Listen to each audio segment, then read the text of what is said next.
হওক আৰু এতিয়া ৰ'দ পোৱালৈ গুচি গ'ল ৰ'দে পৰি গ'ল এইখিনি জেগাত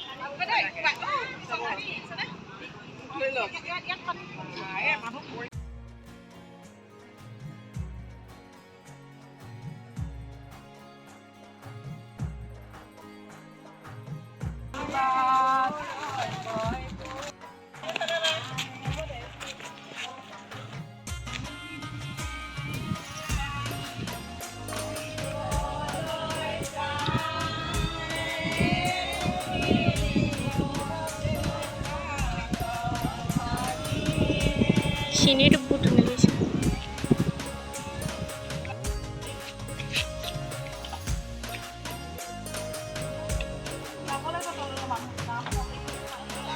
পানী তুলিব ওলাইছে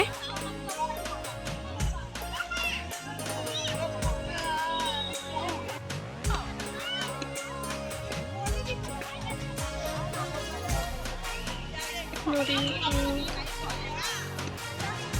কি ধুনীয়া পৰিৱেশ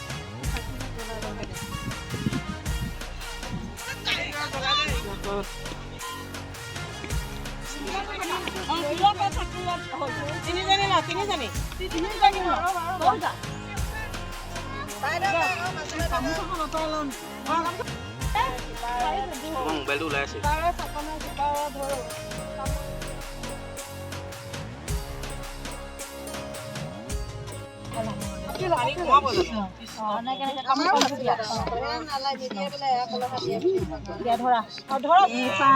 এনেকৈ ধৰচোন তিনি পেলাই লোৱা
পানী তুলি হৈ গ'ল মেইন কামবোৰ চলিব এতিয়া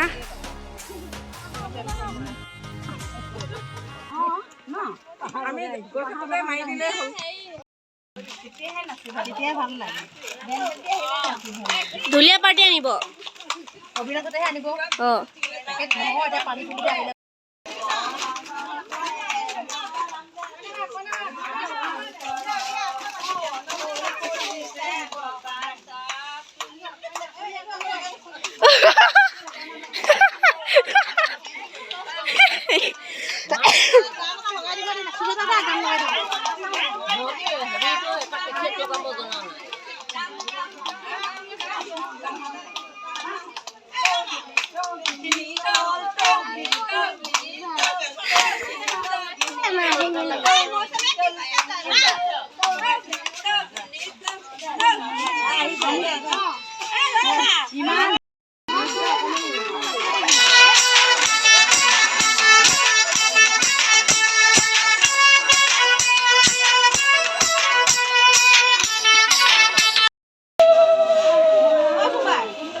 চাই দিয়া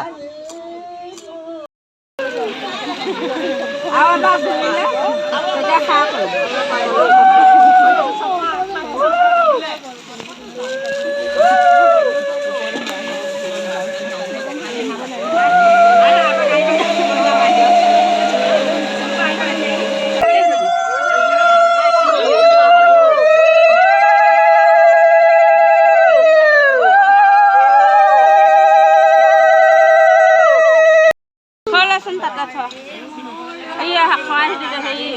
ডিছখনতে থ'ব পাৰি এতিয়া ভালকৈ দিয়া এখন আছে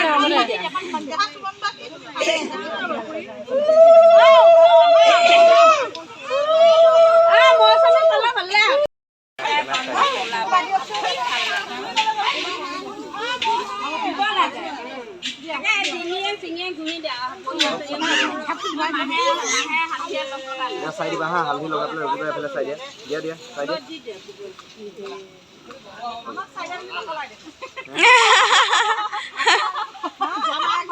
তেতিয়া ফেচ ওলাই আছিলে এতিয়া ফেচ ওলাই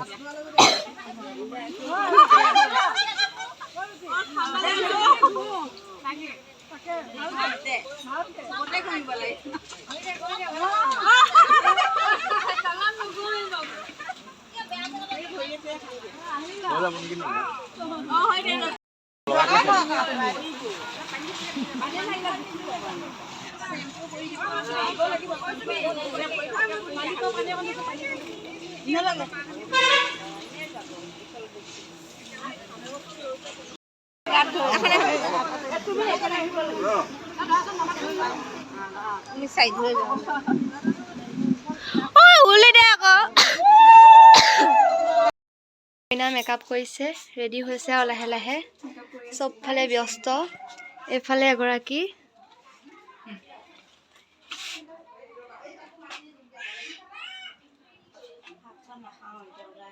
কিবা এটা কোৱা কি কম আৰু দুখ লাগিছে সুখ লাগিছে চব লাগিছে মিক্স ফিলিং দুখ লাগিছে ঘৰখন এৰি যাব লগা হ'ব ইমান দুখ লাগিছে মই কান্দি চলাই আৰু সুখ লাগিছে 9 বছৰ ভাল পোৱা পাইছো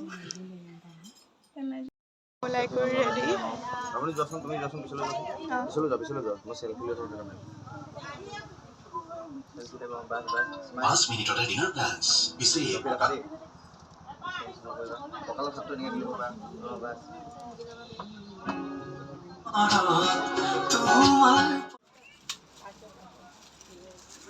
যাও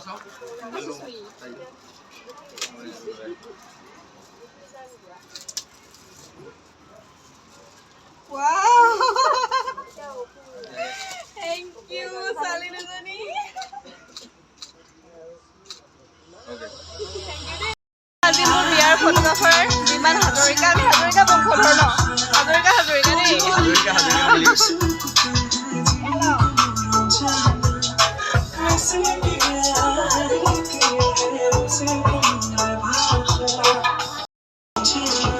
লাও ল'ব লাগিব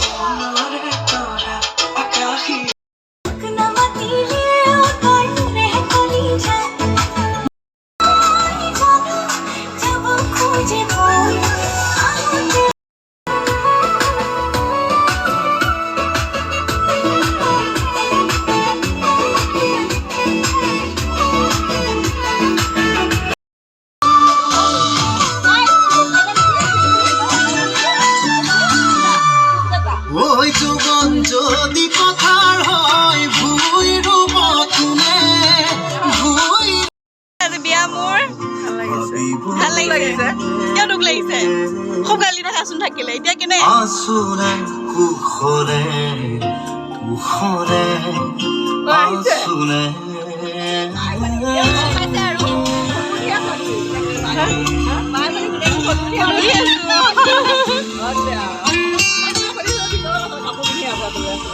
মন নাই কাপোৰ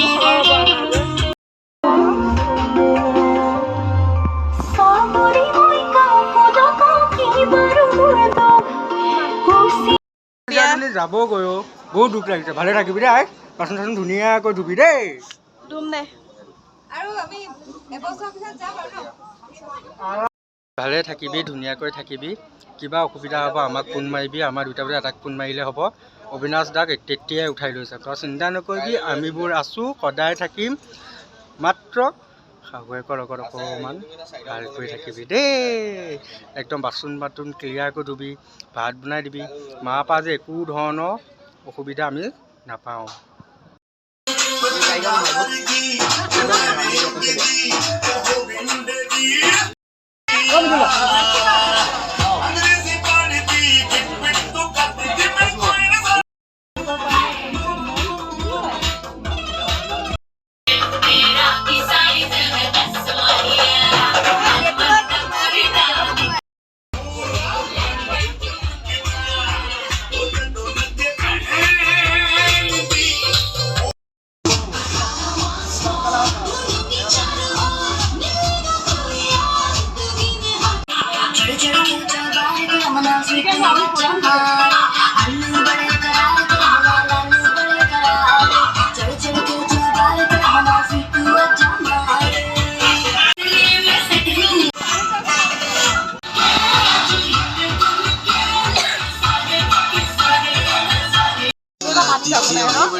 বৰ ভাল, কি ক'ম আৰু মৰমৰ বা আজি বহুত দিনৰ মূৰত লগ পাইছোঁ। বহুত বেছি হেপ্পী হৈছোঁ যে মোৰ বিয়াখনত যে আহিলে। সঁচাকৈ ভাল লাগিছে দিয়া, বহুত দিনৰ মূৰত লগ পাই। তাকে মাৰি এনেকৈ ভিডিঅ' কৰি আনা, মানুহখিনি যে আহিছে ভিডিঅ' কৰি আনা।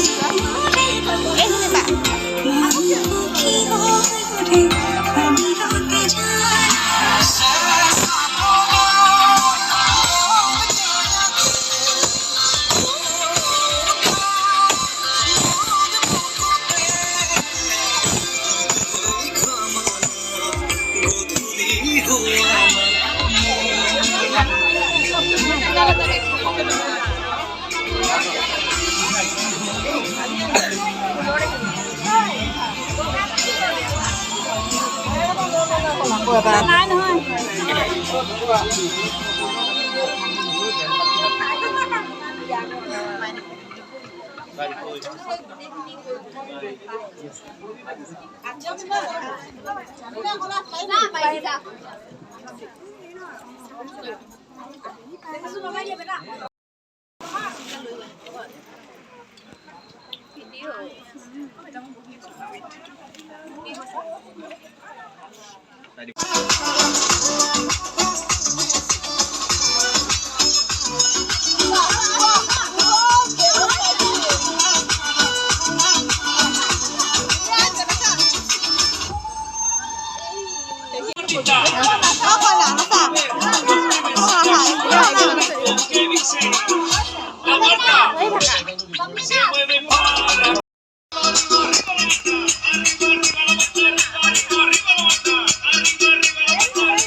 কি গম পাইছেনে, আজিকালি হয়তো আঁতৰি গৈছে। এয়া হৈছে হেঙাৰ ধৰা নিয়ম। আগতে দৰা আহিলে কইনা ঘৰৰ মানুহে কইনা ঘৰৰ পৰিয়ালবৰ্গ কোনোবা থাকিলে ল'ৰা কিছুমান বা ছোৱালী এনেকৈ মিলি দৰাক কিছুমান প্ৰশ্ন সোধে আৰু প্ৰশ্নৰ উত্তৰ দিব পাৰিলে হেঙাৰ মানে যাবলৈ দিয়া হয় কইনা ঘৰলৈ। সেয়াই কিছুমান নিয়ম চলি আছে, চাওকচোন। এই ৰাতি এতিয়া 12টা 11টা 12টা বাজিল। এই ৰাতি ইমান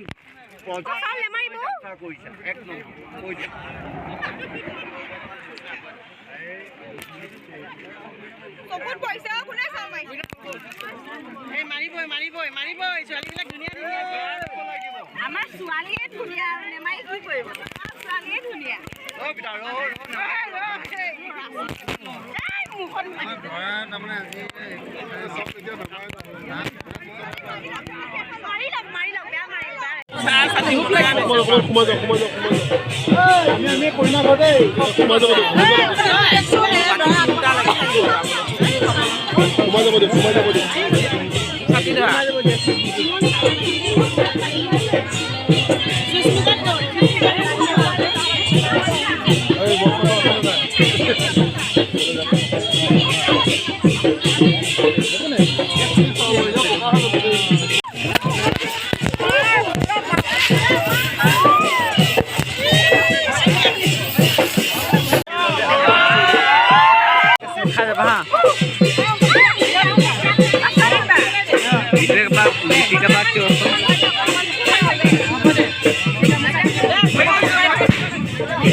এই সুমনৰ ব্লগ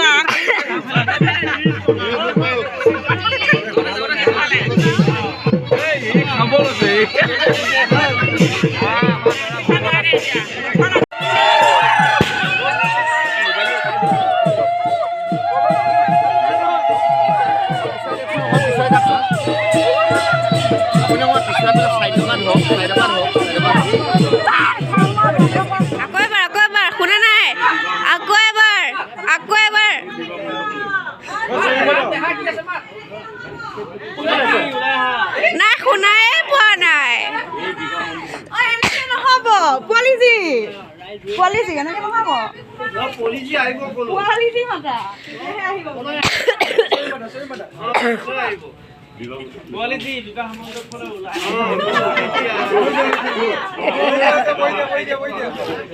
পোৱালিজি বুলি মাতে নহ'ব এতিয়া চিঞৰি নাম দিব লাগিব মাতিব লাগিব আচলতে মোৰ বিয়াখন 1 মাহতেই ঠিক কৰি 1 মাহতেই হোৱাৰ কাৰণে বহুত কাম ৰৈ গ'ল, বহুত মানুহক মাতিবলৈ ৰখি গ'ল। সকলোৱে যাতে মোক একদম বেয়া নাপায়, মোৰ একদম মানে মোৰ লগৰ বন্ধু বান্ধৱী বহুত ৰখি গ'ল, মোৰ লগত যাৰ ভাল সেই সকলো ৰখি গ'ল, কোনেও যাতে বেয়া নাপায়। আমি যিখিনি পাৰিছোঁ সেইখিনি কৰিবলৈ চেষ্টা কৰিছিলোঁ আৰু মা পাপাই যিখিনি পাৰিছে, মোৰ পৰিয়ালবৰ্গই যিমানখিনি পাৰিছে সেইখিনি কৰিবলৈ চেষ্টা কৰিছিলোঁ। আৰু মোৰ পৰিয়ালৰ প্ৰতিটো মেম্বাৰলৈ বহুত বহুত ধন্যবাদ। আপোনালোকৰ অবিহনে এখন বিয়া কেতিয়াও নহয়। আৰু এইজন হৈছে মোৰ দেউতা, যিজনে মোক 1 মাহৰ ভিতৰত ইমানখন বিয়া পাতিব পাৰিছে আৰু ইমান ধুনীয়াকৈ বিয়াখন হৈ গ'ল, সেইকাৰণে বহুত বহুত ধন্যবাদ। মাক বাপেকৰ ধাৰ কেতিয়াও খুলিব নোৱাৰোঁ, ধন্যবাদ কৈও শেষ কৰিব নোৱাৰোঁ। গতিকে অন্তৰৰ পৰা কৈছোঁ, পাপা তোমালৈ বহুত বহুত ধন্যবাদ থাকিল। তুমি এজন পিতৃ হিচাপে যিখিনি কৰ্ম কৰিব লাগিছিল নিজৰ ছোৱালীৰ ক্ষেত্ৰত, সেই গোটেইখিনি কৰিবলৈ পাৰিলা। তাৰ কাৰণে মই সদায় তোমাৰ চৰণত থাকিম আৰু ময়ো যিখিনি কৰণীয় আছে, মই এজন পিতৃৰ কাৰণে মাতৃৰ কাৰণে যিখিনি কৰিবলগীয়া আছে কৰি যাবলৈ চেষ্টা কৰিম। তাকে ভগৱানে সহায় কৰে যেন, আৰু আপোনালোকেও আশীৰ্বাদ কৰিব যাতে মোৰ যুগ্ম জীৱনটো সুখৰ হয়।